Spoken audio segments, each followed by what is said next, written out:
life is far from normal. Still, the pandemic, Kelly, is dragging on. But investors are concerned given that, look, last year is going to be a tough comp for, forever for Zoom. So what is your message to investors today about where growth is going? Hi, Emily. So to understand growth and how we're thinking about the future of Zoom, you have to understand that we really have two core segments of our business. So we have the upmarket and the direct part of our business, which is doing very well. There are lots, this is evidenced by many things we talked about on our call yesterday. First of all, we crossed over our first billion-dollar quarter and we had 54% year-over-year growth. We have lots of momentum in Zoom Phone, where we crossed over 2 million seats sold. And we also had a big upsell in a financial services company, which moved into now being our new largest customer. So very excited about the growth there. The headwinds that we're seeing, which is what you're seeing reflected in our rest of our year guidance, is in our mass market business. So this is an area that grew dramatically during the pandemic. Pre-pandemic, it was about 20% of our revenue. In Q2, it comprised 36% of our revenue.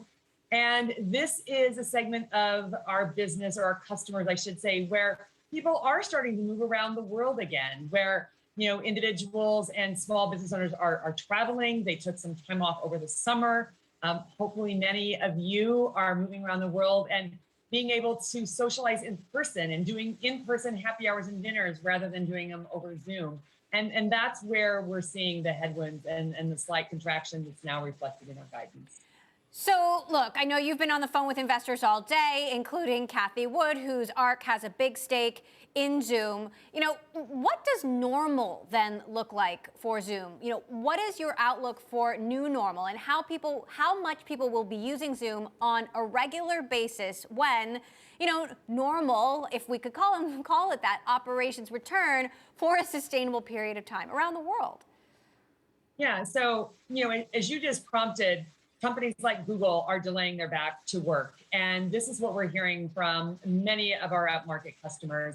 And that means we're seeing really strong growth in our renewals. So we have a front-weighted in the year renewals seasonality. We saw a very strong performance around that in Q1. We saw that continue in Q2.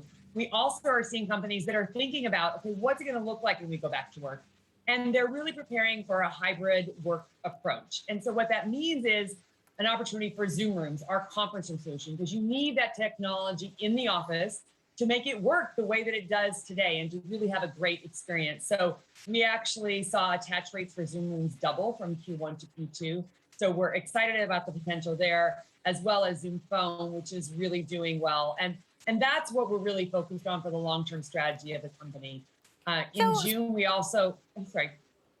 Well, speaking of long-term strategy, you just made a huge acquisition in Five9, $14.7 billion, cloud-based customer software maker. Are we going to see you make more big bets like this, big buys to build out what Zoom can offer? So we're really in that critical transition phase. We're moving from being a meetings company to a platform company. And, I just talked about the products that comprise that: Rooms, Meetings, Phone. And the contact center is a really important part of the extension into the platform. And that's why we're excited about the potential of Five9 joining the Zoom family. And we will continue to look for other opportunities to extend the platform. Zoom Apps is another great example of that. We have 50 new Zoom apps in the marketplace today. And these are where third-party apps are really bringing that experience into your Zoom meeting. And that really extends the way that you can work and use the platform every day. So Facebook, meantime, just unveiled some interesting new virtual reality features, VR workrooms, if you will. They think this is the future of not just video calls, but meetings. What do you think about that, and how is Zoom thinking about virtual reality? Do you consider what Facebook is doing here competition? We don't consider that really competition. We look at opportunities for virtual reality. We always like to see how people are innovating around this space.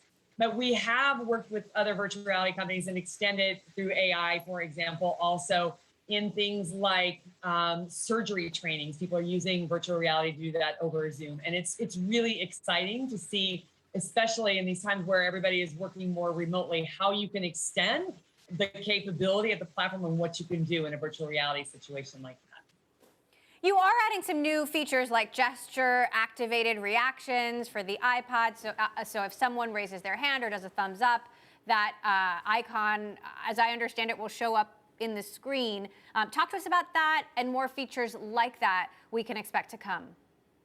Yeah, so the goal that Eric has always had for Zoom is to make Zoom meetings even more effective and better than an in-person meeting. And I think you've already seen that happen in terms of efficiency, and we use AI for things like transcription and to-do lists. The things that are missing is what you're highlighting is like, how do you turn into natural gestures into an action that gets taken in the meeting? And then the one that we always talk about is like, how do you give somebody a virtual hug?